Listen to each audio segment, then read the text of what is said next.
ये गोलकोंडा की कोख से निकले एक हीरे की कहानी है। वही जगह जहां से कोहिनूर का जन्म हुआ।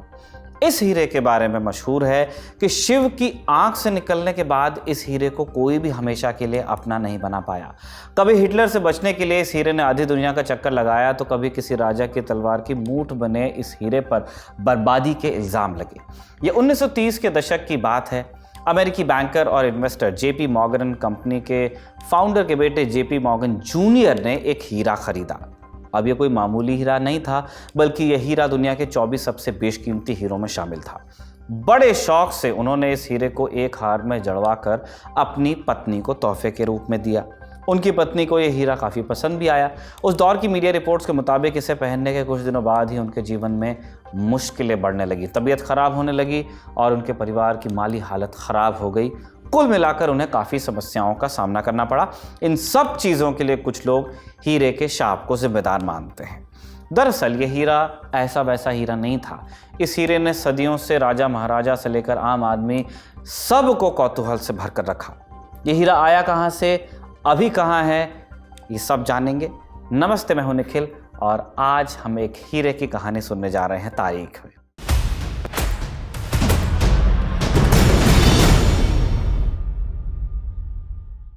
भारत के दक्षिण में एक राज्य है तेलंगाना। सूबे की राजधानी हैदराबाद से 7 मील दूर एक जगह है गोलकोंडा। दुनिया में अपने हीरों के लिए पहचाने जाने वाले गोलकोंडा के कोल्लूर खदानों से एक से बढ़कर एक नायाब हीरे निकले। 16वीं शताब्दी से 20वीं शताब्दी तक हीरों का गढ़ रही यह खदान अब बंद हो गई है। वैसे यहाँ से निकले हीरों का अपना एक विशेष रंग और रूप होता है। कोहिनूर के बारे में तो हम सब जानते ही हैं। कोहिनूर भी गोलकोंडा की कोख से ही निकला। इसके अलावा होप और रीजन जैसे हीरे भी गोलकोंडा ने ही दुनिया को दिए। 19वीं शताब्दी में साउथ अफ्रीका में हीरों की खदान मिलने से पहले पूरी दुनिया में गोलकोंडा ही हीरों का सप्लायर था। अब इसी गोलकोंडा से निकला एक और नायाब हीरा जिसका नाम है नासक। इसका नाम महाराष्ट्र के मशहूर शहर नासिक के नाम पर पड़ा। गोलकोंडा से 16वीं शताब्दी में निकले इस हीरे के पहले मालिक बने कुतुब शाही वंश के लोग, लेकिन 1687 में मुगलों ने गोलकोंडा पर कब्जा कर लिया और जैसा कि उस दौर में होता था, राज आपका तो संपत्ति भी आपकी। और इस तरह नासक हाथ पड़ा मुगलिया सल्तनत के। लेकिन समय के पहिए में हर राजा और सल्तनत को एक बार तो पहिए के नीचे आना ही पड़ता है। मुगल वंश कमज़ोर होने लगा और 18वीं शताब्दी में हीरा मराठों के हाथ लगा। मराठा पेशवा बाजीराव प्रथम के बाद उनके बेटे बालाजी बाजीराव मराठा साम्राज्य के पेशवा हुए। बालाजी को नाना साहब के नाम से भी जाना जाता था। नाना साहब ने 12 ज्योतिर्लिंगों में से एक श्री त्र्यंबकेश्वर मंदिर का जीर्णोद्धार करवाया था नासिक में।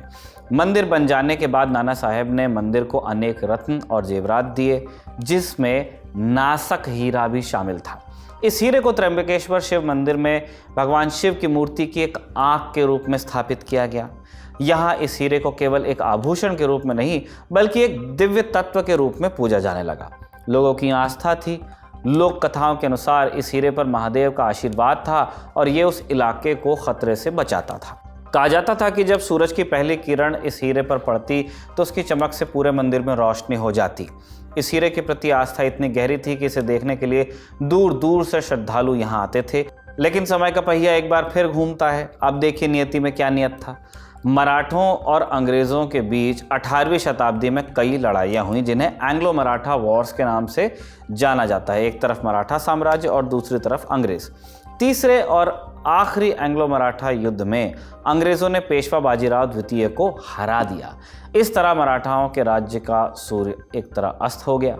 इस युद्ध को जीतने के बाद अंग्रेज़ों ने त्र्यंबकेश्वर मंदिर से इस हीरे को चुरा लिया। ऐसा कहा जाता है कि जैसे हीरा मंदिर से हटा, क्षेत्र की समृद्धि और शांति भी उसी के साथ चली गई।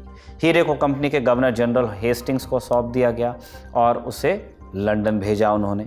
लंदन भेजे जाने के बाद नासक को वहाँ के ज्वेलरी मार्केट में बेच दिया गया। लेकिन भारत में इतना मान सम्मान पाने वाले इस हीरे को ब्रिटेन में बेकदरी ही मिली।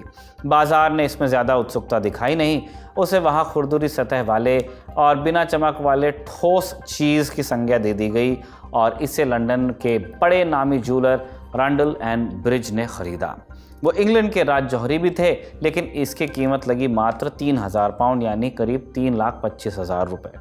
जिस समय ये बाजार में आया था उस समय ये हीरा 89 कैरेट का था, जिसे रैंडल और ब्रिज ने तराश कर 78.62 कैरेट का कर दिया। तराशने के बाद हीरे की चमक तो बढ़ गई, लेकिन उसकी मूल भारतीय पहचान खो गई। इसके बाद यह हीरा ब्रिटिश उच्च समाज में एक प्रतिष्ठित वस्तु बना। इसे इंग्लैंड में तराशने के बाद इसके पहले मालिक बने ड्यूक ऑफ वेस्टमिंस्टर। उन्होंने अपनी तलवार के हत्थे पर इस हीरे को लगवाया और इसके बाद उनकी तलवार उत्सुकता का केंद्र बनी। हर कोई उनकी तलवार पर एक नज़र मारना चाहता था, लेकिन इस हीरे को अपनाने के कुछ समय बाद ही ड्यूक का जीवन अचानक दुर्भाग्य और विवादों से भरा। पत्नी के साथ अनबन और पारिवारिक समस्याएं बढ़ने लगी। लोगों ने इसका दोष फिर से हीरे को दिया और हीरे को शापित करार दिया।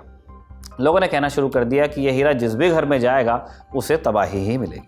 नासक हीरे के साथ जुड़ी शाप की कहानियां तेजी से फैलने लगी। इसके बाद जहां भी हीरा जाता वहां लोगों के जीवन में अजीबोगरीब घटनाएं घटने लगती। कुछ लोग कहते हैं कि इस हीरे में एक अदृश्य शक्ति छिपी है जो इसे पाने वाले हर व्यक्ति से अपना बदला लेती है। इस हीरे को लेकर तरह तरह की अफवाहें भी फैली। कोई कहता है कि इस हीरे को छूने से बर्बादी निश्चित है, तो कोई कहता है कि अगर ये हीरा आपके जीवन में आ जाए तो आपका आगे कुछ नहीं हो सकता। अब इसे इत्तेफाक कहें या कुछ, लेकिन चाहे वो ड्यूक ऑफ वेस्टमिंस्टर हो या जेपी मॉर्गन जूनियर, जिसने भी ये हीरा अपनाया उसके बाद उसके जीवन की गाड़ी बेपटरी होती दिखी। इन्हीं सब घटनाओं के बाद हीरे के शापित होने की बात को बल मिलता गया। कहानी आगे बढ़ती है। दूसरे विश्व युद्ध के दौरान हिटलर की निगाह सिर्फ यूरोप के देशों पर ही नहीं बल्कि दुनिया के कई बेशुमार रत्नों, मूल्यवान पेंटिंग्स और ऐतिहासिक सामान पर भी थी। ऐसे में कई रत्न और ऐतिहासिक महत्व की चीज़ों को छिपा दिया गया जिससे ये नाज़ी सेना के हाथ न लगें। छिपाए गए रत्नों में नासक हीरा भी शामिल था। कोई कहता है कि इसे इंग्लैंड के दूर दराज के इलाकों में छिपाया गया, कुछ कहते हैं इसे दूसरे देश ले जाया गया। उस समय यह हीरा वास्तव में कहाँ था, ये आज भी रहस्य है। कई साल गायब रहने के बाद 20वीं शताब्दी के अंत में नासक आधी दुनिया का चक्कर लगाकर यूएस में पाया गया। अमेरिका में नासक के पुराने वैभव लौटने के दिन थे। 1930 में इसे दुनिया के 20 सबसे मूल्यवान और महान हीरों में शामिल किया गया। 1929 और 1930 में 2 बार इस हीरे को चोरी करने की कोशिश भी की गई, लेकिन दोनों बार यह कोशिश असफल रही। अमेरिका के मशहूर जौहरी हैरी विंस्टन की नज़र भी इसी नासक पर पड़ी। विंस्टन को हीरों का राजा कहा जाता था। उन्होंने पूरी शिद्दत से इसे तराशा और आखिर यह हीरा 43.38 कैरेट के अपने मौजूदा स्वरूप में आया, आधा रह गया। हर बार तराशने पर नासक की गति घटती जाती, लेकिन उसकी ताकत नहीं। ताकत चमक की, ताकत उसे चाहने वालों की चाहना की। 1970 में इसे $5 लाख यानी 4 करोड़ 20 लाख रुपए में कारोबारी एडवर्ड हैंड द्वारा खरीदा गया। उस समय ये किसी भी हीरे को ऑक्शन में मिलने वाली दूसरी सबसे बड़ी रकम थी। जब से ये हीरा मंदिर से चोरी हुआ तब से अभी तक इसे कई लोगों ने खरीदा, लेकिन ये किसी के पास भी टिका नहीं। इसके बारे में एक रोचक लोक कथा ये भी है कि जिसमें ये कहा गया कि यह हीरा कभी भी स्थिर नहीं रहेगा। ये हमेशा एक जगह से दूसरी जगह पर भटकता रहेगा जब तक कि इसे अपने मूल स्थान यानी कि त्र्यंबकेश मंदिर में वापस नहीं लाया जाएगा। ये भविष्यवाणी बताती है कि इस हीरे की यात्रा का एक ऐसा चक्र चल रहा है जो उसकी वापसी के साथ ही पूरा होगा और इसके वापस आते ही नासिक में दोबारा से खुशहाली आएगी। कथा है। फिलवक्त ये हीरा कहाँ है, इसके बारे में ज़्यादा जानकारी मिलती नहीं है। 1977 के बाद सऊदी के राजा ने इस हीरे को किसी प्राइवेट कलेक्टर को बेचा था। प्राइवेट कलेक्टर यानी वो लोग जो निजी तौर पर इतिहास की बहुमूल्य चीज़ों को बटोरते रहते हैं, व्यापार भी करते हैं। सन 77 के बाद से ये हीरा उसी प्राइवेट कलेक्शन का हिस्सा है। हिंदुस्तान में कुछ समय पहले इसे वापस लाने की बात शुरू हुई थी, जैसे कोहिनूर की होती रहती है। बहरहाल नासक हीरे की कहानी को सिर्फ एक कीमती रत्न की यात्रा तक महदूद कर देना इतिहास के साथ अन्याय होगा। ये एक ऐसी रहस्यमयी और अद्भुत गाथा है जो सदियों से लोगों को रोमांचित करते आई है, प्रभावित करते आई है, उनकी जुगुप्सा का केंद्र बनी है। चाहे हीरा कहीं भी हो, इसकी चमक से हमारे किस्सों में रोशनी आती रहेगी। नासक की कहानी यहीं पे पूरी होती है, पर तारीख की नहीं। हम कल फिर मिलेंगे, इसी उम्मीद के साथ विदा लेते हैं। आपके लिए इस एपिसोड को लिखा था हमारे साथी कबीर ने और रिकॉर्ड किया था जतिन ने। आप देखते रहिए दी लल्लन टॉप।